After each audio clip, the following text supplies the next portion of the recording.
বকরির চামড়া খুললে যেই কষ্ট,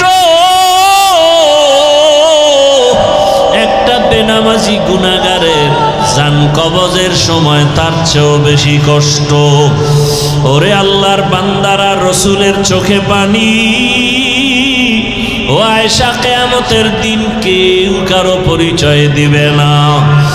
এমন অবস্থা হবে, জাহান্নামের আওয়াজ, সূর্যের গরম, গুনাহগারের মাথার মগজগুলো টাস টাস করে ফেটে যাবে, পেটের সমস্ত নারী ভুঁড়ি পায়খানার রাস্তা দিয়ে পড়তে থাকবে। নবীরা পর্যন্ত কান্না শুরু করবেন, উম্মতের কথা ভুলিয়া নিজের চিন্তায় কান্না করবেন। ইব্রাহিম নবী কাঁদবেন, নিজের জন্য আদম নবী কাঁদবেন, মুসা নবী নিজের চিন্তায় কান্না করবেন। নারী পুরুষ সব উলঙ্গ। আম্মাজান বলেন, ইয়া রাসূলুল্লাহ, নারী আর পুরুষ যদি উলঙ্গ দাঁড়ায় লজ্জা কি লাগবে না? মায়ার নবী বলেন, হাসরের মাঠ এতটাই কঠিন, সূর্যের গরম, জাহান্নামের আগুনের গরম, ওই সময় কেউ কারো দিকে তাকাবার সুযোগ হবে না, সবাই কান্না আর কান্না। নবীদের গুনাহ নাই, তারাও শুধু কাঁদবে। এমন এক অবস্থার ভেতরে আমার আল্লাহ সেদিন আর দয়ার নজর না দিয়া প্রথমে আল্লাহ রাগ হইয়া একটা আওয়াজ দিবেন, লিমানিল মুলকুল ইয়াউম লিল্লাহিল ওয়াহিদিল কাহ্হার। আল্লাহ পাকের কুদরতি আওয়াজে হাসরের ময়দানটা থরথর করে কেঁপে উঠবে। ওদিকে সূর্যের গরম, অন্যদিকে জাহান্নামের আওয়াজ। আল্লাহ বলবে, জাহান্নাম অপেক্ষা কর, বিচারটা শেষ করার পরে তারপরে তোর আশা পূরণ করব। জাহান্নাম আল্লাহর কথা না মানিয়া সামনে আগাবে পেটের ক্ষুধার তাড়নায়। আল্লাহ অর্ডার করবে ফেরেশতারা, জাহান্নাম যদি সামনে আগাইয়া যায় আমি বিচার কাজ শেষ করতে পারবো না। জাহান্নামকে রশি লাগাও, ৭০,০০০ শিকল দিয়া বাঁধিয়া পেছন দিকে টেনে ধরো, আসতে যেন না পারে। কিন্তু তারপরও আল্লাহর অর্ডারে শিকল লাগাইয়া জাহান্নামকে ধরে রাখতে পারবে না। রহমতের নবী বলেন, জাহান্নামের এমন আওয়াজ, হাসরের ময়দানটা এমন কঠিন হালাত হবে, এমন অবস্থা দেখে আমি আর সহ্য করতে না পাইরা, এমন অবস্থা দেখো আমি সিজদায় পড়িয়া কান্না শুরু করব। সূর্যের গরম সহ্য করা যায় না, জাহান্নামের আওয়াজ সহ্য করা যায় না।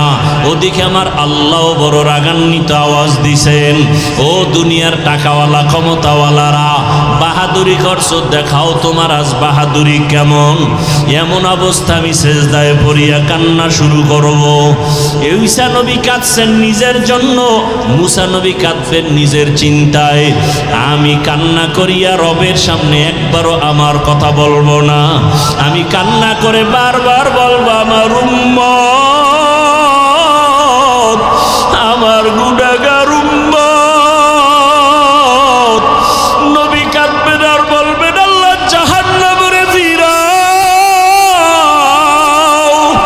জাহান্নাম ফিরাও, আমার একটা উম্মত যেন জাহান্নামে গ্রাস করতে না পারে, জাহান্নামকে ফিরাও। ফেরেশতারা শিকল দিয়ে ফিরাইতে পারে না। তখন আমার মায়ার নবীর কান্না দেখিয়া আমার মাওলার রাগ ঠান্ডা হয়ে যাবে। মাওলা ডাক দিয়ে বলবে, আমার মায়ার নবী, আপনার কান্না আমি সহ্য করতে পারি না, আপনি মাথা উঠান, আপনি কি চান আমি এখন দিয়ে দিব। মায়ার নবী বলবেন, ইয়া রব, আমার উম্মতের জাহান্নামে দেওয়া যাবে না, জাহান্নামকে ফিরাইয়া দেন। আমার রব আমার নবীকে ঠান্ডা করার জন্য, রাজি ও খুশি করার জন্য কুদরতি হাতে একটু পানি দিবেন। আল্লাহ কুদরতি আওয়াজ দিয়া বলবে, ফেরেশতা আমার এই পানিটা নিয়ে জাহান্নামের গায়ে ছিটাইয়া দাও। ফেরেশতারা পানি নিয়ে যখন ছিটাইয়া দিবে, জাহান্নাম দ্রুত গতিতে পেছনে ভাগতে থাকবে।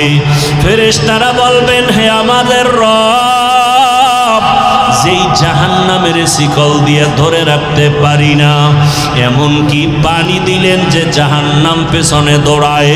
এটা কি বড় বরকতি জমজমের পানি, নাকি আবে হায়াতের পানি, নাকি এটা বীরে শেফার পানি, না সমুদ্রের কোনো পানি? ও আল্লাহ, এটা কেমন বরকতের পানি?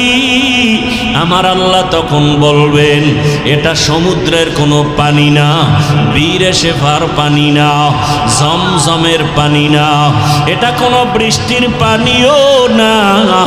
এই পানি আমার মায়ার নবীর গুনাহগার উম্মতের চোখের পানি।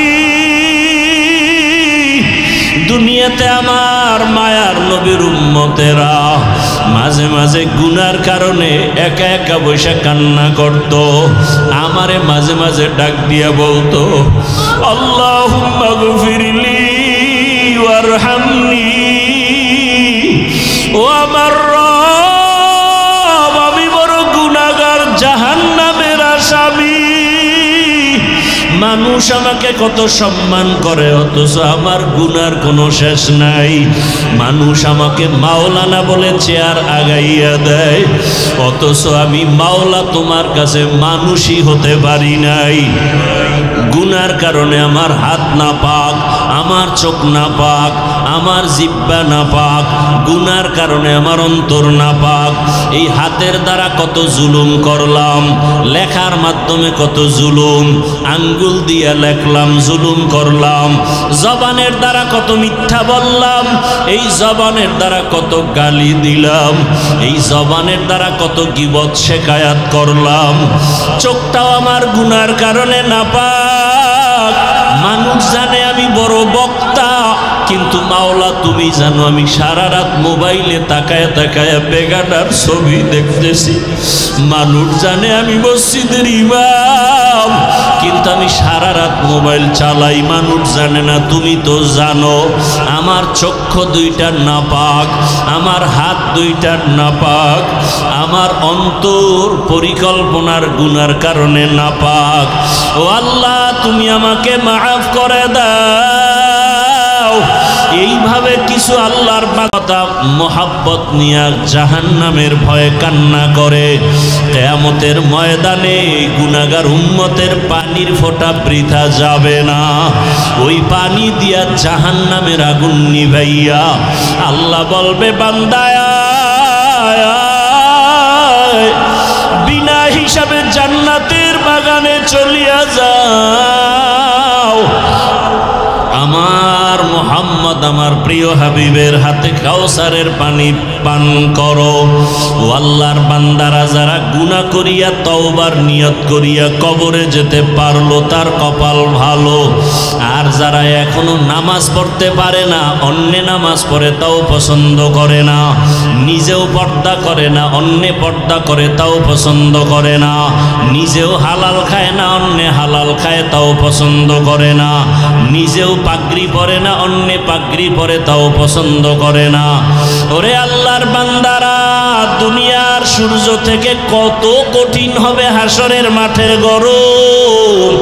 দুনিয়ার আগুনের থেকে জাহান্নামের আগুনের গরম আরো ভয়ঙ্কর। দুনিয়ার গরম সহ্য করা যায় না, আখেরাতে জাহান্নামের আগুন কেমন করে সহ্য করবা? মশার কামড় সহ্য করা যায় না, ওই কবরে সাপের কামড় কেমনে সহ্য করবা? দুনিয়াতে বেতের বাড়ি সহ্য করা যায় না, গুনাহগার হইয়া কবরে গেলে মাটির চাপ কেমন করে সহ্য করবা? মায়ার নবী বলেন, আয়েশা হাসরের ময়দানের কথা যখন মনে পড়ে আমার উম্মতের চিন্তা আমার চোখে পানি আসে, ধরে রাখতে পারি না। ও নবীর আশিক উম্মতের দল, যেই উম্মতের জন্য মায়ার নবী কান্না করেছেন, ওই নবীর আদর্শের মালা কেন গলায় লাগাও না? জীবনে তো দাড়ি কম কাটো নাই, নামাজ তো কম সারো নাই রে বাবা। মনে চাইছে বেপরদায় চলবা, দুনিয়ার মনের আশা মিটাইয়া চলছো। মনে চাইছে গান শুনবা, মনের আশা পুরাইয়া গান শুনছো। মনে চাইছে পার্কে পার্কে ঘুরবা, জীবনটা পার্কে পার্কে কাটাইলা। মনে চাইছে গীবত করবা, কারো বাধা মানো নাই, গীবত করে কাটাইছো। মনে চাইছে কাউকে ইজ্জত নষ্ট করবা, করে ফেলেছো। মনে চাইছে চুরি করবা, ডাকাতি করবা, মানুষকে বেইজ্জতি করবা, করেছো। মনে চাইছে শিক্ষকের সাথে বেয়াদবি করবা, করেছো। আমি আল্লাহ কিছু বলি নাই। মনে চাইছে মা বাবার সাথে বেয়াদবি করবা, করেছো। আমি আল্লাহ ধরি নাই। মনে চাইছে আলেমের বিরুদ্ধে কিছু বলবা, বলেছো। আমি আল্লাহ ধরি নাই। বরং আমি আল্লাহ বারবার ডাকি তওবার দরজা দিয়া, লা তাকনাতু মির রাহমাতিল্লাহ। এরে বান্দা, তোরে আদর করে আমি বানাইছি, যত গুনাহ করেছো তওবার দরজায় ফিরিয়ে আয়, আমার কাছে তওবা কর। যদি তওবা না করিয়া কোনো দিকে দৌড় দাও, জাহান্নামের আগুন সহ্য করতে পারবি না রে গোলাম। এখনো সময় আছে, তওবা কর। ও আমার যুবক বাবারা, বৃদ্ধ বাবাজি, পর্দার আড়ালের মা বোনেরা, জীবনে তো বেপর্দায় কম চললেন না, বন্ধু বান্ধবী নিয়ে তো আড্ডা কম দিলেন না, স্বামীর টাকা গুনার কাজে ব্যয় তো কম করলেন না, মোবাইলে কত বাজে সময় নষ্ট করলেন। এখন অনুরোধ করি তওবা করেন, মনে মনে আমার আল্লাহকে ডাকেন, হে আল্লাহ, জীবনে বহু গুনাহ করেছি, তওবা করতে চাই। আর নামাজ ছাড়বো না, আর দাড়ি কাটবো না, বেপরদায় চলবো না, গীবত শিকায়াত করবো না, মিথ্যা বলবো না, গালি দিব না, মা বাবার দোয়া নিয়ে চলবো, শিক্ষকের দোয়া নিয়ে, উলামায়ে কেরামের পরামর্শ নিয়ে, নবীজির আদর্শ মেনে চলবো। তওবা করার মতো যদি অন্তর তৈরি হয়, 2 ফোঁটা চোখের পানি ছেড়ে আমার মাওলাকে ডাক দাও। কান্না যদি না আসে, ডানে বামে তাকায় দেখো কার চোখে পানি। ওরে কান্নাওয়ালার দোয়া মাওলা খালি ফিরাবেন না, যাদের চোখে পানি আছে তাদের কাছে হাতটা বাড়াইয়া দোয়া চাও। ও বাবারা, যারা এখানে এতিম, জীবনে আব্বা বলে ডাক দিতে পারবা না, অনেকে মা হারা অসহায়, মা বলে ডাক দিতে পারবা না, ওই মা বাবার কথা স্মরণ করে চোখের পানি ছেড়ে তওবা করো। আর যার বাবা বেঁচে আছে, থাকলে হাতটা বাড়াইয়া দোয়া নাও। বাবারে যদি বলো, বাবা জীবনে গুনাহ কম করি নাই, বেয়াদবি করেছি, দয়া করে মাফ করে দাও। বাবায় যদি নেক নজরে তাকায়, তোমার কপাল খুলে যাবে। বাসায় গিয়া যদি পারো, মায়ের হাতটা ধরিয়া বলিও, মা জীবনে বহু কষ্ট দিয়েছি, তোমার হক আদায় করতে পারি নাই, মনে কত কষ্ট দেওয়ার কারণে তুমি গোপনে একা একা কান্না করেছো। মা, তোমার দোয়া ছাড়া তো আমি মানুষ হইতে পারি নাই, তোমার চোখের পানি আর দোয়ার কারণে আজকে চেয়ারে বসছি, তোমার চোখের পানি আর দোয়ার কারণে আজকে সম্মানের মালিক। মা, অনেক অন্যায় করেছি, তুমি আজকে আমার মাথায় হাত দিয়া দোয়া করে দাও। মা যদি কথা শুনে দেখবা চোখে পানি, মা চোখের পানি দিয়া নরম দিলে ডাকবে, বাবা আয় আয়। মাথায় হাতটা দিয়া ডাকবে, আর সে আজিমের মালিক, আমার সন্তানটাকে তুমি মাফ করে দাও। ওই মা বাবার দোয়া ছাড়া লেখাপড়ায় সফলতা আসবে না, চাকরির জীবনে সফলতা আসবে না, মা বাবার দোয়া ছাড়া জীবন সফল হবে না। আল্লাহর কাছে খাঁটি অন্তরে তওবা করো, মরিয়া গেল আর গুনাহ করব না। মা বাবার দোয়া নিয়া, শিক্ষকের দোয়া নিয়া, উলামায়ে কেরামের পরামর্শ নিয়া, নবীজির আদর্শ মেনে জীবন কাটাবো। আল্লাহ আমাদের সবাইকে কবুল করেন। ইন্না ইদ্দাতাশ শুহুরি ইনদাল্লাহি 12 শাহরান ফি কিতাবিল্লাহ ইয়াওমা খালাকাস সামাওয়াতি ওয়াল আরদ মিনহা 4 হুরুম যালিকাদ-দীনুল কাইয়্যিম। আল্লাহ বলেন বছরে গণনার আকারে মাস হবে 12টা, কিয়ামত পর্যন্ত কোনো বছর 11 মাসেও হবে না, 13 মাসেও হবে না। কত মাস? এবং মাসগুলোর নামও রেখেছেন আল্লাহ। এই মাসগুলোর মধ্যে 4 মাস বড় দামি, অন্য মাসের তুলনায় দামি। নামগুলো খেয়াল করবেন। এরপর একটা প্রশ্ন করব, 4 মাস দামি, 12 মাসের মধ্যে 4 নাম দামি। এই 12 মাসের প্রথম মাসের নাম মুহররম।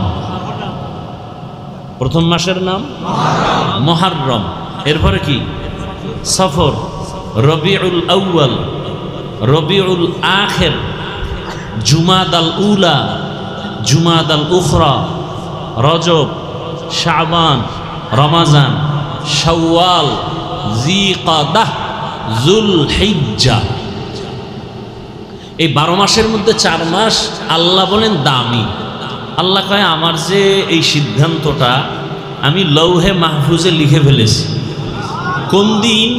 আসমান জমিন সৃষ্টি যেদিন করেছি সেদিন। তাহলে বছরে মাস হবে কতটা? এর মধ্যে কত মাস অন্য মাসের তুলনায় দামি? আল্লাহ যে সিদ্ধান্তটা লিখছেন কোথায়? লৌহে মাহফুজের মধ্যে, আরশে আজিমে। কোন দিন লিখছেন? আসমান জমিন। এই 4 মাসের মধ্যে 1 মাস একটু দূরে আর 3 মাস লাগাতার। 1 মাস যেটা আলাদা এটা হলো শাবানের আগের মাস রজব, রমাজানের আগের মাসের আগে রজব, শাবান, রমাজান। হ্যাঁ, আর হলো 3 মাস একসাথে লাগানো। হজের মাস, হজের আগের মাস, হজের পরের মাস, যিকাদা, যুলহিজ্জা, এই 3 মাস। নামগুলো আবার বলছি, প্রশ্ন করব। রজব, যিকাদা, যুলহিজ্জা, মুহররম, এই 4 মাসের মধ্যে রবিউল আউয়ালের সিরিয়াল কত দেখছেন নি? খবর নাই? রজব, যিকাদা, যুলহিজ্জা, মুহররম, 4 মাসের মধ্যে রবিউল আউয়ালের নাম কত সিরিয়ালে? নাই। তার মানে দাম নাই। বলেন, বুঝেন, কথা বুঝার চেষ্টা করেন। জবাব কম দিবেন, বুঝবেন আগে। যত কথা কম বলবেন তত ভালো। কথা বলার কিছু জায়গা আছে, সেখানে বলবেন। জিগাইলে বলবেন, না জিগাইলে চুপ করে শুনবেন, বুঝার চেষ্টা করবেন। রবিউল আউয়ালের দাম আছে। সবের থেকে তো রমাজানের দাম বেশি। এই 4 মাসের মধ্যে রমাজানের নামও আছে? নাই। এ বিষয়ে ভিন্ন আলোচনা রোজার সময় করছে। তো রবিউল আউয়ালের নাম নাই মানে কি দাম নাই? অবশ্যই আছে। আর ওই 4 মাস যে দামি, সেটার প্রেক্ষাপট কি? মূলত রসুল তো আসছেন বেঈমানদের সমাজে, আর বেঈমানদের তো কোনো ধর্ম নাই। বেঈমানের কোনো ধর্ম নাই, মনে যা চায় তাই চলে, তাই করে। তারা উল্টাপাল্টা করত, যখন তখন ঝগড়া, কলহ, দ্বন্দ্ব, যুদ্ধ, বিগ্রহ। আল্লাহর কাছে মুহররম দামি, হজের মাস দামি, হজের আগের মাস দামি। এই মাসগুলো আল্লাহ সম্মানিত ঘোষণা করে বুঝাইলেন, এই মাসগুলোতে কোনো যুদ্ধ করা যাবে না। যুদ্ধ করা সেটা সেই সময়ের আইন, ওই আইন আর এখন বলবৎ নেই। এখন ইসলামের স্বার্থে প্রয়োজন হলে রাষ্ট্রের সমস্ত উলামায়ে আহলে হক বসে বোর্ড গঠন করে ফতোয়া দিলে যে যুদ্ধ করা যাবে, জিহাদ করা যাবে, তো জিহাদ করা যাবে। এখানে কোনো মাস নির্দিষ্ট নেই। তো রবিউল আউয়াল এমন একটা মাস, অনেক ইতিহাসবিদরা এ বিষয়ে অনেক আলোচনা করেছেন। রবিউল আউয়াল, রসুল দুনিয়াতে আসছেন, রসুল দুনিয়া থেকে চলে গেছেন। নবী আসছেন কোন মাসে, চলে গেছেন কোন মাসে? এটা কিছু ইতিহাসবিদদের মতামত, কিন্তু অনেক এই আষাঢ় মাস নিয়েও ইখতিলাফ করেছেন। কেউ বলছেন রমাজানে রসুল আসছেন, আরো মাসের নামও আছে। অধিকাংশের মতামত রবিউল আউয়ালে রসুল আসছেন। রবিউল আউয়াল মাসেই রসুল বিদায় নিছেন। তা রবিউল আউয়ালে আসলেন, রবিউল আউয়ালে বিদায় নিলেন, মধ্যখানে সময় কাটলো কতদিন? জবাব দেন। 63 বছর। আসার দিন ছিল সোমবার, যাওয়ার দিনও। এই যে সোমবার দিন রসুলের আগমন, সোমবার দিন রসুলের বিদায়, এই কথায় কারো দ্বিমত নাই। তবে রবিউল আউয়াল নিয়ে দ্বিমত, তারিখ কবে এ নিয়েও দ্বিমত। কেউ বলেছেন রবিউল আউয়ালের 8, কেউ বলেছেন 9, কেউ বলেছেন 11, কেউ বলেছেন 12। তো রসুল রবিউল আউয়ালে সোমবার দিন আসছেন সবহ সাদিকের সময়। রবিউল আউয়ালে রসুল বিদায় নিছেন সোমবার দিন জোহরের নামাজের আগে চাষতের সময়।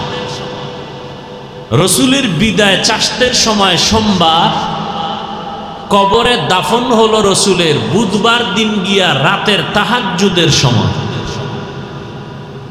দেরি হলো কেন? এটা ভিন্ন আলোচনা। মাইয়তকে দেরি না করানো রসুলের আদেশ, দ্রুত দাফন করো। তো রসুলেরটা দেরি হলো কেন? সোমবার দিন ইন্তেকাল, বুধবার দিন গিয়া রাতের তাহাজ্জুদের সময় দাফন, দেরি হলো কেন? এটা ভিন্ন আলোচনা। তো রসুল কবে আসলেন, কখন আসলেন, এটা আমাদের উম্মতের জন্য অত ইম্পর্টেন্ট না, মারাত্মক না। উম্মতের জন্য জরুরি হলো রসুল কি নিয়ে আসলেন, উম্মতের কি দিয়ে গেলেন, উম্মতের করণীয় কি, এটা হলো মূল বিষয়। এটা কি মূল বিষয়? নবী কি নিয়ে আসলেন, কি নিয়ে গেলেন, এ বিষয়ে আলোচনা। অবশ্য আমি আয়াত পড়েছি ভিন্ন একটি, যেটা সচরাচর রসুলের শানে এ আয়াত ব্যবহার হয় না, কিন্তু আলোচনার বিস্তারিত সামষ্টিগতভাবে সব এখানে ঢুকানো আছে। আল্লাহ কি বলছেন আয়াতে? ইয়া আইয়ুহাল্লাযীনা আমানুত্তাকুল্লাহা হাক্কা তুকাতি। দুনিয়ার মুমিন তোমরা আল্লাহকে ভয় করো, হক আদায় করে ভয় করার মতো। ওয়ালা তামুতুন্না ইল্লা ওয়া আনতুম মুসলিমুন। মুসলমান না হইয়া কেউ মরণ বরণ করিও না। মুসলমান হইতে গেলেই তো রসুল লাগবে, লাগবে না? লাগবে। রসুলের আদর্শ ছাড়া কেউ কোনোদিন মুসলমান হতে পারবে? সম্ভব? সম্ভব। নবীজি কি বলছেন? হাদিসের একটু টুকরা পড়ছি, তরজমাটা বলেনি। আলা কুল্লুকুম রাইন কুল্লুকুম মাসউলুন আন রাইয়াতিহি। সাবধান হে উম্মত, তোমরা প্রত্যেকেই দায়িত্বশীল। আল্লাহর আদালতে দায়িত্বের কারণে জবাবদিহিতার কাঠগড়ায় দাঁড়াতে হবে। তরজমা শেষ। এটার উপরে ব্যাখ্যা তাও আজ করব না। আয়াত নিয়ে কিছু কথা বলবো, ভূমিকায় রবিউল আউয়ালের কিছু কথা বলি। কারণ আরবি মাসের ফজিলত উম্মতের কাছে বয়ান করা এটা সওয়াবের কাজ। এটা কি সওয়াবের কাজ। রসুলের আদর্শ নিয়ে আলোচনা, রসুল কি নিয়ে আসলেন। এই আপনারা এমন করেন কেন? উঠার ব্যারাম থাকলে ঢুকলেন কেন? বদঅভ্যাস কেন? বাহিরে দাঁড়ায়া বয়ান শুনেন, কত সুযোগ। এই বদঅভ্যাস যাদের, এদের জন্যই তো কমিটি বাহিরে মাইক লাগাইছে। কি ঘরে বয়ে বয়ে বয়ান শুনবেন আর বিড়ি টানবেন? বেহেশতের প্যান্ডেলে ঢুইকা কেন উল্টাপাল্টা করবেন? নিজের ক্ষতি করবেন, অন্যের ক্ষতি করবেন কেন? আপনার কপালটা এত দুর্বল কেন? আল্লাহ সব ভাইকে হেদায়েত দান করুন, মাহফিল কবুল করেন, আয়োজনকারীদের কবুল করেন, দান সৎকারীদের কবুল করেন, মাহফিলের বরকতে গোটা দুনিয়াবাসীকে কবুল করেন। বিশেষ করে মুসলমানের ঈমান আমল ইজ্জতের হেফাজত করেন। প্রবাসে যারা আছে আল্লাহ তাদেরকে হেফাজত করেন, বাংলাদেশ হেফাজত করেন, জালেমদের জুলুম থেকে সবাইকে হেফাজত করেন, জালেমদের আল্লাহ হেদায়াত দান করেন। আল্লাহর ইলমে জালেমদের যদি হেদায়াত না থাকে ধ্বংস করে দেন, কবরওয়ালাদের জান্নাত দান করেন। আমরা যারা বেঁচে আছি দীর্ঘ নেক হায়াত দান করেন, অসুস্থ যারা সুস্থতার নিয়ামত দান করেন। কামাই রুজি ব্যবসায় সবার হালাল বরকতি রিজিক দান করেন। দোয়াগুলোর দরকার নেই কারো, আমিন আল্লাহর কাছে যাবে না, আল্লাহ কবুল করেন।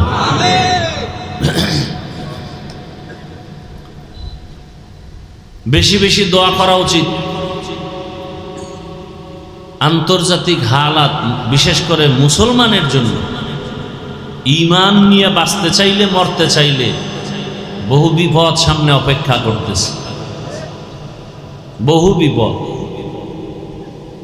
আমার দেশে বড় বিপদ ওলামায়ে কেরামে এক না হওয়া, এটা কিয়ামতের চেয়েও মহাবিপদ। এজন্য বেশি দোয়া করেন আল্লাহ ওলামায়ে কেরামদের এক নেক বানায় দেন।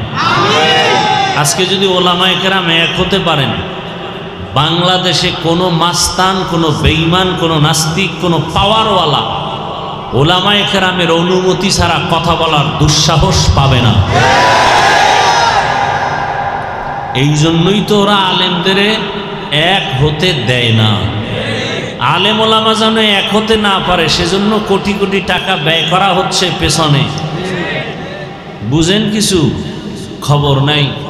আর আপনারা তালে তাল মিলাইয়া ফট করে একটু কিছু পাইছেন, ফেসবুকে লিখে দিয়েছেন। আলেমের বিরুদ্ধে আপনারা আউজুবিল্লাহ পারেন না, আপনারা লেখেন কেন? কি লাভ আপনার বলেন তো? চরমনের বিরুদ্ধে লেখলে আপনার কি ফায়দা? আপনারা চেনে কে? তাবলীগের বিরুদ্ধে লেখলে আপনার কি লাভ? বরং আপনার কপালটা পুড়ে যাবে, পোড়া কপালে আর জোড়া লাগবে না। কে বলছে আলেমের বিরুদ্ধে আপনাকে আঘাত করতে? মৌমাছির বাসায় মধু আছে, যে কেউ গিয়া ঢিল মারলে মধু পাবে না, আঘাত পেয়ে জাগাত বেহুশ হয়ে যাবে। আলেমের বিরুদ্ধে কথা বলার দুঃসাহস আপনাকে কে দিয়েছে? মায়ের অভিশপ্ত সন্তান ছাড়া কোনো ব্যক্তি আলেমের বিরুদ্ধে কথা বলতে পারে না। এদের উপরে মা বাবার অভিশাপ। প্রকাশ্যে যারা আলেমকে অসম্মানী করতে চায় এরা মা বাবার অভিশপ্ত সন্তান। কোন সন্তান মা বাবার আদরের সন্তান না।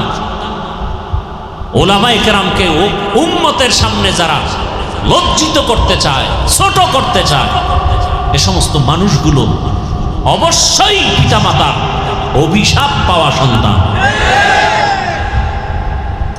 কারণ মায়ের অন্তরে কষ্ট দিয়ে বরদোয়া নিছে, এই বেয়াদবি শুরু হয়ে গেছে। আল্লাহ হেদায়েত দান করুন। এই কথাগুলো কেন বলি? এই জাতি আর কোনোদিন নবী পাবে ইসলামের দাওয়াতে? সাহাবায়ে কেরাম আসবেন, আবু হানিফা আসবেন, ইমাম বুখারী আসবেন, তো এই উম্মত তো জান্নাতের পথ পাবে কোথায়? ওলামায়ে কেরাম থেকে। এরা আরবি কোরআনও বুঝে না, হাদিসও বুঝে না। কিতাব পড়তে যাইয়া মানুষ বিভ্রান্ত হচ্ছে বিভিন্নভাবে। আরবি কিতাব পড়লেও বিভ্রান্ত। এজন্য আল্লাহ শুধু মানুষকে হেদায়াতের জন্য কিতাব দেন নাই, হেদায়াতের জন্য কিতাব বুঝাইয়া দেওয়ার মতো আল্লাহ নিজে সিলেকশন করে প্রিয় বান্দা তৈরি করেছেন। শুধু কিতাব পড়লে হবে না, কিতাব পড়ানেওয়ালা যারা মুরব্বী এদের অনুসরণও রাখতে হবে। না হয় কিতাব পড়ে বেলাইন হয়ে যাবে, অনেক গেছে, অনেক। আল্লাহ হেদায়াত দান করুন।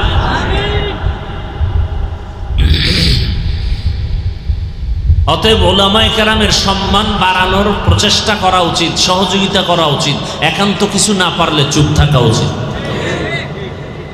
আলেমের ব্যাপারে বিরুদ্ধে কোনো কথা বলবো না, কলম ধরবো না, মন্তব্য করব। আল্লাহ আমাকেও মাফ করে দেন, আপনাদেরও মাফ করে দেন। তো রসুল রবিউল আউয়ালে কি নিয়ে আসলেন?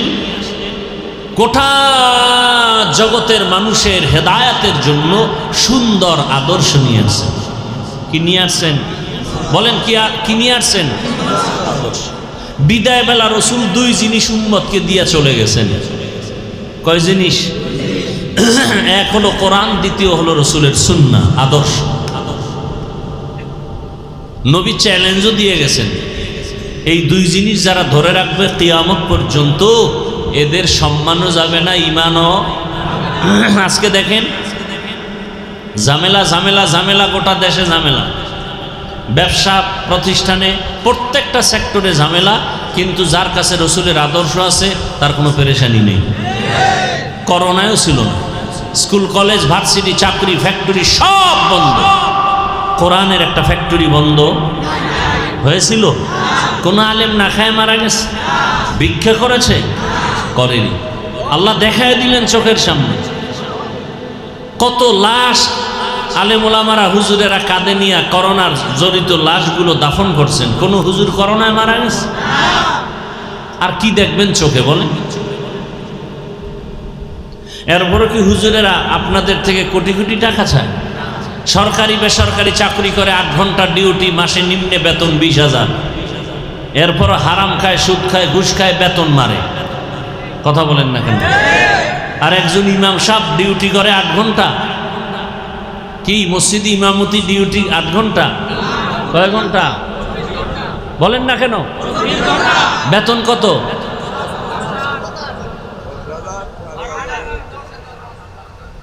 যেই জুলুমটা করেন আমরা চেয়ারে বইলে তো সব পিড়িয়ে মেরে ফেলাইতাম। যে জুলুমেরও তো একটা সীমানা থাকা উচিত। 8 ঘন্টা ডিউটি করে 20,000 টাকা যদি পায়, আর ডান বামে টেবিলের তলে আরো খায় হারাম, আর 24 ঘন্টা ডিউটি করে পবিত্র আলেম, তার বেতন 5,000 হবে, সভাপতি দিবে 100, সেক্রেটারি আরো ধনী সে দিবে 50। কেন? বেশি দিলে সভাপতির সাথে বেদবি হবে। আছে না নাই? এরপরে দুর্ব্যবহার কত প্রকার, আর কোনো সীমানা নেই। কি নোটিশ জারি করে দিছি, ইমাম সাহেব বয়ান চলবে ধুম, মজার বয়ান, তবে রাজনীতি নয়। আপনি কি করেন? সুলাইমান নবীর সিংহাসনে আছেন? কয় না, দুনিয়ার যত নোংরা রাজনীতি আছে তার আমি গডফাদার। কথা বলেন না কেন? তো নোংরা রাজনীতি যদি কেউ করে তারে কমিটিতে রাখেন কেন?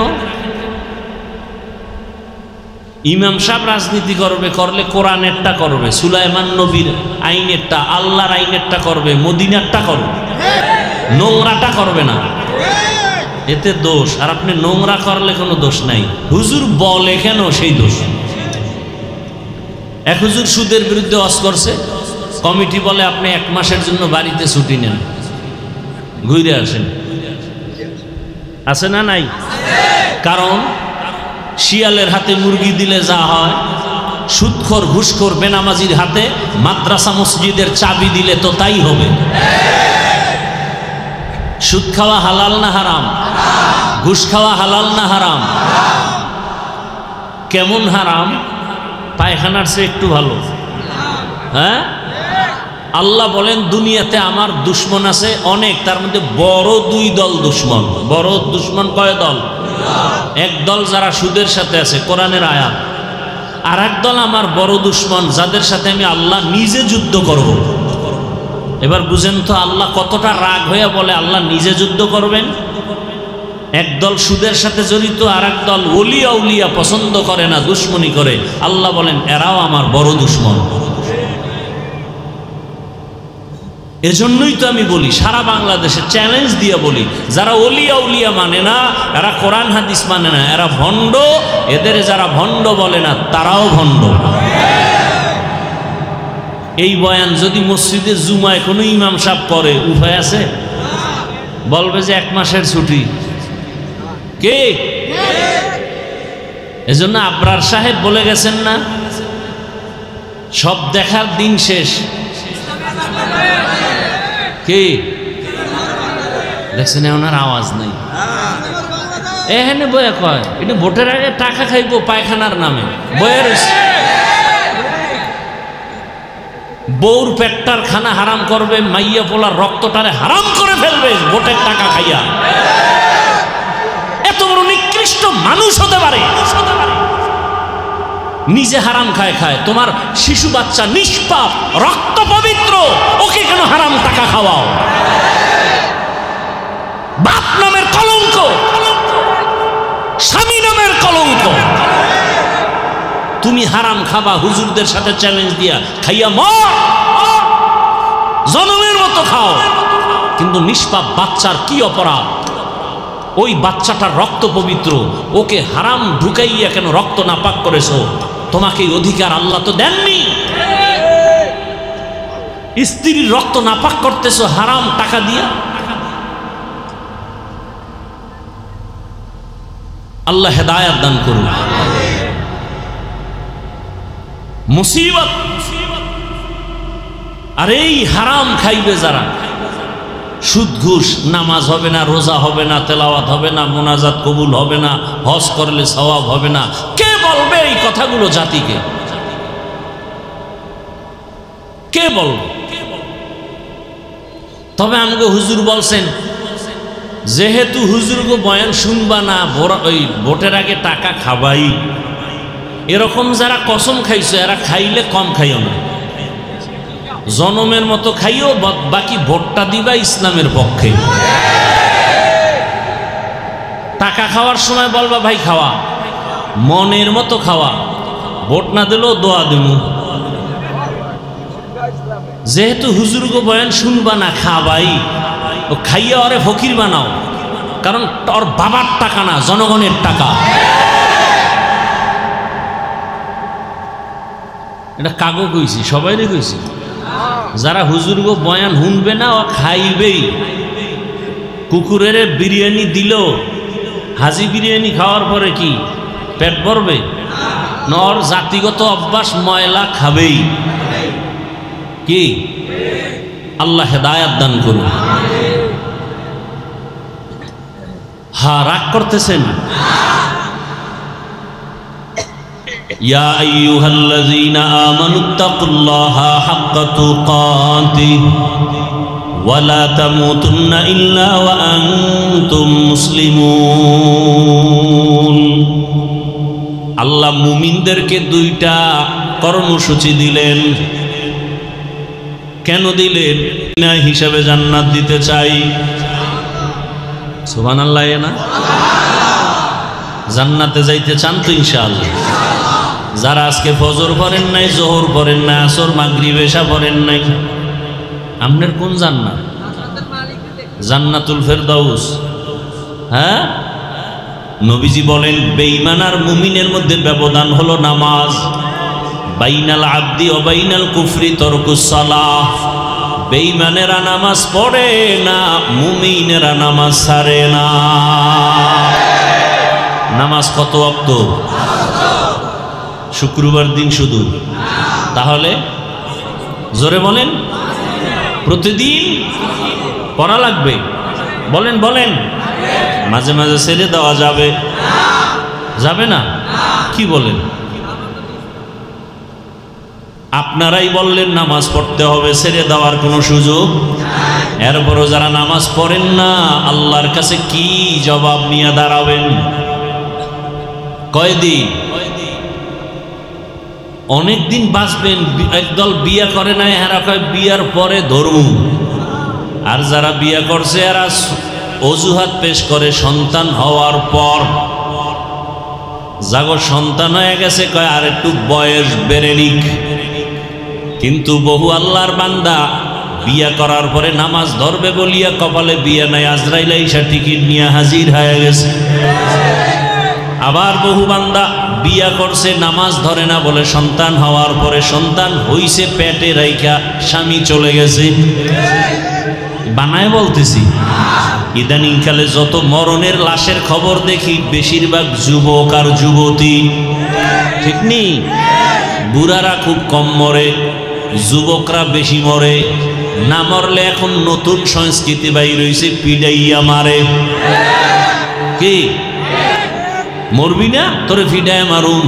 কনটাকে মারে, কনটাকে। কিতে মারে? হায় হায়, কি জানি হইব দেশের হালাত, কেন যেন ভয় লাগে, ভয়। অনেকে ভাবতেছেন সোনার বাংলায় এত সুন্দর সুযোগ আসে নাই। আমি তো দেখি অন্য সময়ের চেয়ে ভয়, অনেক ভয়। ডাইনে অন্ধকার, বামে অন্ধকার, সামনে অন্ধকার, পেছনে অন্ধকার, বড় কঠিন হালাত। আমি যদি আলেমের বিরুদ্ধে বয়ান করি, আর এক আলেম আমার বিরুদ্ধে নাম নিয়ে বয়ান করে, তাহলে কিয়ামতের আর বাকি কি? সাধারণ মানুষ যে আলেমদের দেখা নিজের ঈমান আমল ঠিক করবে, সেই আলেমদের ব্যাপারে যদি আবার ওলামায়ে কেরাম মাইক লইয়া মাঠে ময়দানে বদনাম করে, তাহলে এই দেশে শান্তির আশা করা যায় না। যায়? যেই ঘরে স্বামী আর স্ত্রী আলাদা রুমে ঘুমায় কত আরামে, সন্তান বড় হলে আলাদা করে দেয়, দুইজনার মহাব্বতে ওই বাগান সাজে সুন্দর। কিন্তু অবস্থা যদি এমন হয়, স্ত্রী স্বামীর বিরুদ্ধে লাইভে আসছে, এরম নাই?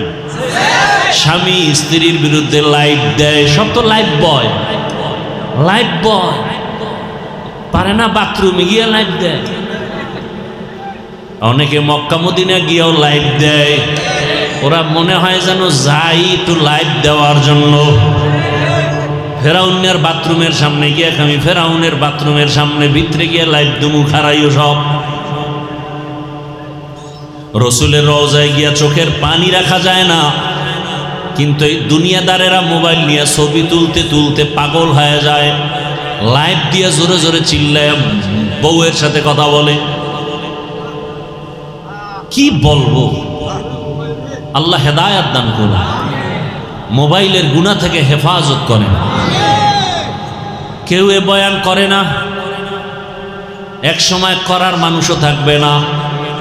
চরমনায় সৈয়দ ফজলুল করিম রাহমাতুল্লাহ আলাইহি বলতেন, বাবা এমন একটা সময় আসতেছে পর্দার বয়ানও চলবে না, মানুষ পর্দা না করতে না করতে পর্দা চিনবেও না। দস্তরখান যে একটা সুন্নত, এটা অনেকের জানা নাই। মেসওয়াক, এটাও অনেকের আলোচনা নাই, জানাও নাই। কি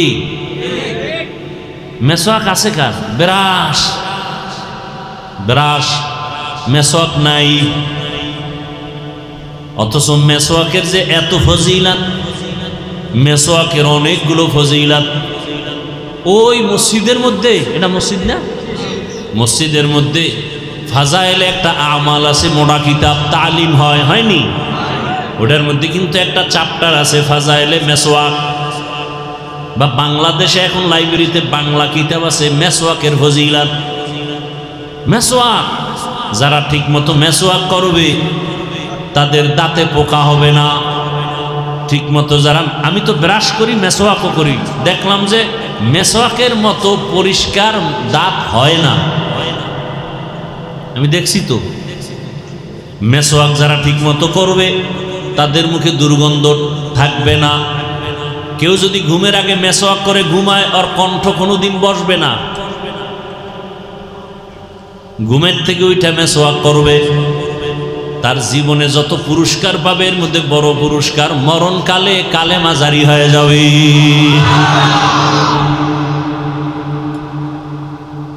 আজকে একটা শুরুতে আমল দিছিলাম, মনে আছে? কি কি? আরে আর একটা বাস্তব হাতের আমল দিছি না? কি আর একটা আমল লন? এখন যেটা বললাম করবেন নি? এখন কইবেন কোথায় পাবো খেজুর গাছ? হ্যাঁ, এখন দোকানে মেসওয়াক বেচে না? বেচে। মেসওয়াক কিনেন, মেসওয়াক করেন। আরে ভাই, শরীরেরও ফায়দা, আল্লাহর রসুলও খুশি হবেন। আল্লাহ সবাইকে তৌফিক দান করেন। হায় হায়,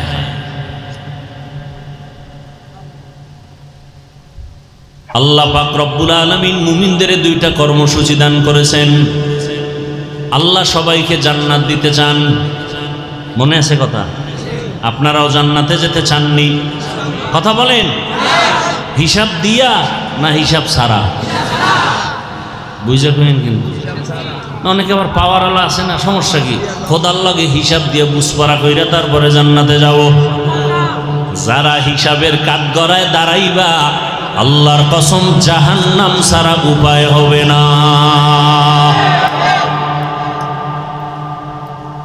এই জন্যই তো রহমতের নবী বারবার দোয়া পড়তেন, আল্লাহুম্মা হাসিবনি হিসাবাই ইয়াসিরা।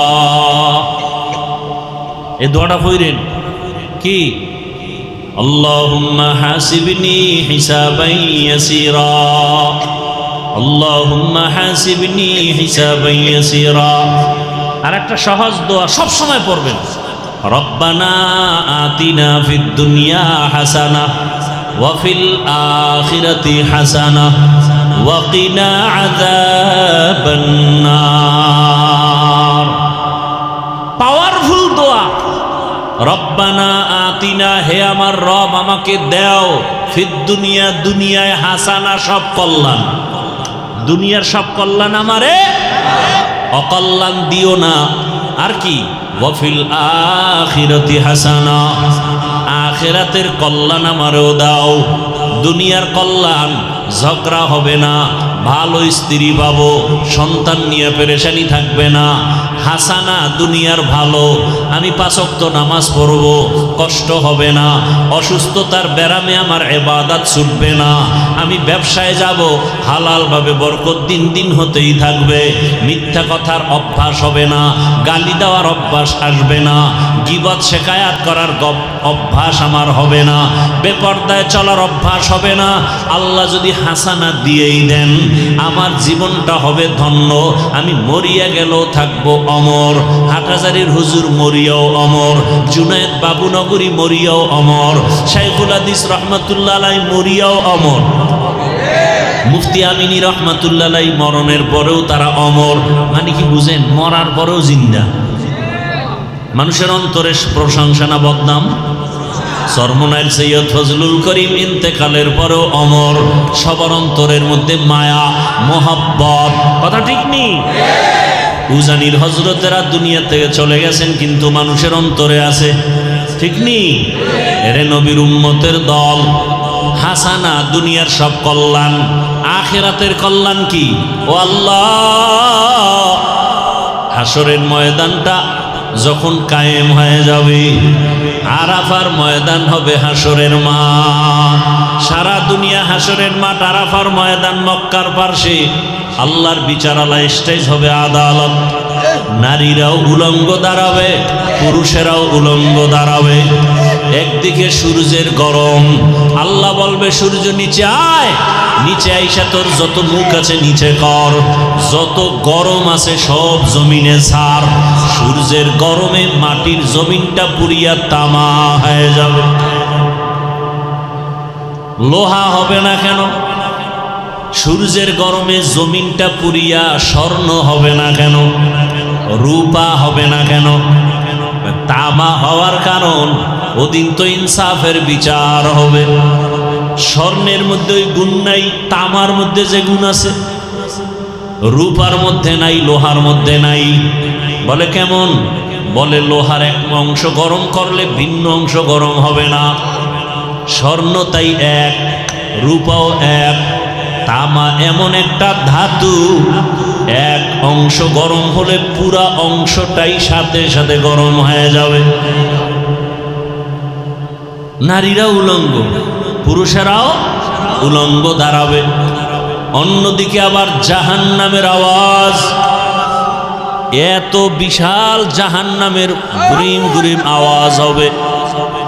হাসরের ময়দানে সূর্যের গরমে মানুষ বেকারার হয়ে যাবে। ওদিকে জাহান্নামের আওয়াজ, জাহান্নামের আওয়াজে হাসরের ময়দানটা থর থর করে কেঁপে উঠবে। জাহান্নাম চিল্লায় বলবে, ও দয়ার মালিক, জাহান্নামের ক্ষুধা নিবারণের জন্য সমস্ত গুনাহগারগুলো আমার পেটের মধ্যে দাও, বেনামাজিগুলো আমার পেটে দাও, বেপরদাওয়ালারা কোথায় আমার পেটের মধ্যে দাও। জাহান্নামের চিৎকারে হাসরের ময়দানটা থর থর করে কেঁপে উঠবে। শুধু কি তাই, হাসরের ময়দান এতটাই যে কঠিন, রহমতের নবী চোখের পানি ছেড়ে কান্নায় বিভোর হয়ে গেলেন। এরে নবীর উম্মত, আম্মাজান আয়েশা রাদিয়াল্লাহু আনহা, রাসূলের আদরের স্ত্রী, উম্মাহাতুল মুমিনিন, আম্মাজান বলেন, আমি একদিন তাকাইয়া দেখি আমার হুজরার মধ্যে রহমতের নবী গুনগুন করে কান্না করতেছেন। মাঝে মাঝে দেখতাম রসুল আমার হুজরায় বসে মাঝে মাঝে কান্না করেন, চোখের পানি ছেড়ে কাঁদেন।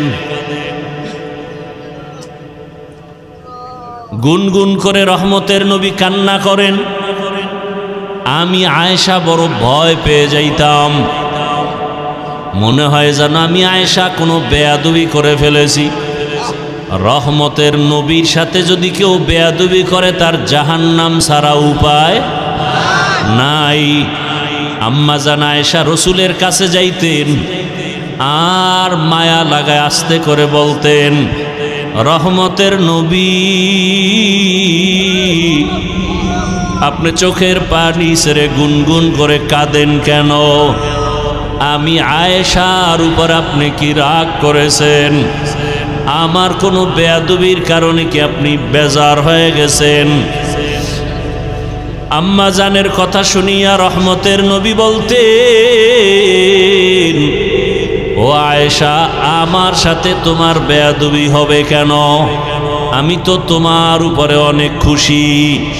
আম্মা জান জবাবে বলতেন, ইয়া রাসূলুল্লাহ, আমার বয়স অনেক কম, 6 বছর বয়সে আপনার সাথে আমার বিবাহের বন্ধন হলো, 9 বছর বয়সে আমি আপনার ঘরে আসছি।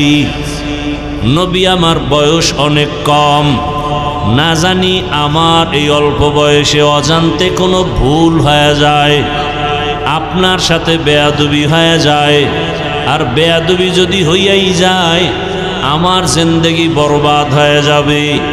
আপনি কান্না করলে আমি বড় ভয় পাই।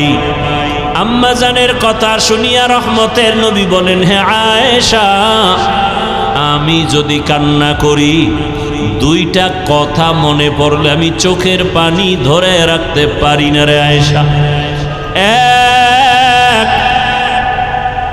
আমার জীবনটা এমন একটা কষ্টের গেছে তুমি জানো না। আমার জীবন দুনিয়াতে আসছি বড় মুসিবতের সমাজে, দুনিয়ায় এমন অবস্থা আসছি আয়েশা জানো না। তুমি আমার তো জীবনের শেষ পর্যায়ের একজন স্ত্রী, তুমি আমার সুখের সময়ের বিবি, দুঃখের সময় তুমি দেখো নাই। আমার এমন দুঃখের দিন, জমিনে আসছি, মক্কার মানুষ আমার চারদিকে দুশ্মন। আমি দুনিয়াতে আসার আগে আমার আব্বাকে হারাইয়া ফেলছি। জীবনে আসি আমি একবারও আব্বার চেহারাটাও দেখতে পারি নাই। আমার আব্বাকে আমি আব্বা বলে ডাক দিতেও পারি নাই। ও আয়েশা,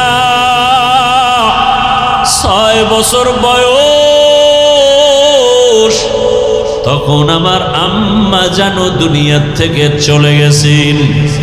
আমি এখন মা হারা, বাবা হারা, বড় এতিম অসহায়। 8 বছর যখন আমার বয়স, আমার দাদা আব্দুল মুত্তালিব চলে গেছেন। এখন আমার আপন বলতে কেউ নাই। আমার দাদা বিদায় বেলা চাচা আবু তালিবের হাতে দিয়া বলছে, আমার নাতির যেন কোনো কষ্ট না হয়। দুনিয়াতে আসিয়া বাবারে দেখে নাই, মাকেও হারাইয়া আমার নাতি আমার পাশে রাতের বেলা ঘুমাইতো। মাঝে মাঝে ঘুমের মধ্যে মা মা বলে চিল্লে উঠে। আমি আদর করে এত দূর নিয়ে আসছি, আমার হায়াত বুঝি শেষ। ও আবু তালিব, আমার নাতির দেখাশোনা করিয়া রাখবি, কোনোদিন আমার নাতি যেন কষ্ট না পায়।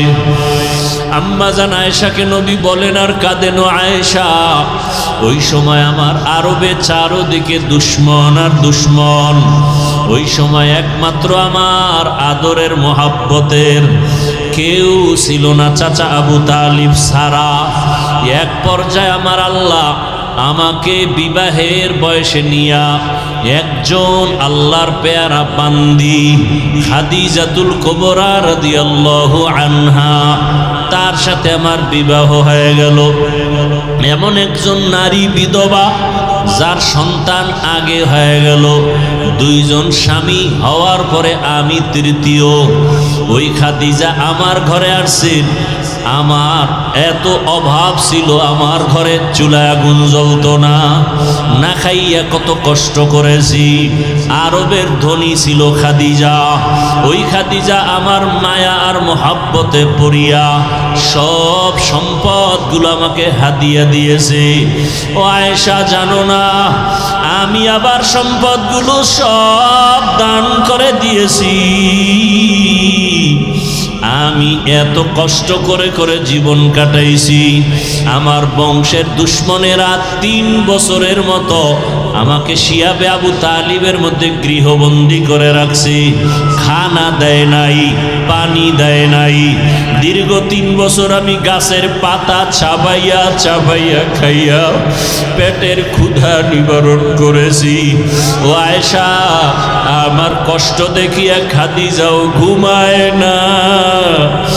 আমার পাশে আসিয়া ওই গাছের পাতা খাইয়া জীবন কাটাইছে। ওরে ওই আয়েশা, ওই খাদিজা আমার জন্য এত কোরবানি করেছে। ওই খাদিজার কথা মনে যখন আসে আমি চোখের পানি ধরে রাখতে পারি না। ওই খাদিজা যদি বেঁচে থাকতো মনে হয় যেন আমি আর বিবাহই করতাম না। ঠিকই, খাদিজা যতদিন বেঁচে ছিল আমি আর বিবাহ করি নাই। আর একটা কথা যখন আমার মনে পড়ে আমি তখন একা একা বড় কান্না করি। আম্মা জান আয়েশা বলেন, ইয়া রাসূলুল্লাহ, কি কথা মনে করে কাঁদেন? বলে, হাসরের ময়দানে আমার উম্মতের কি উপায় হবে এই চিন্তায় কান্না করি। আম্মা জান বলেন, হাসরের ময়দানে আবার কি হবে? আম্মা জানকে রাসূল কান্না করে বুঝাইতেছেন, রে আয়েশা, কিয়ামতের ময়দানে এমন কঠিন হালাত, যদি কেউ খাঁটি মুসলমান না হইয়া কবরের বিছানায় যায়।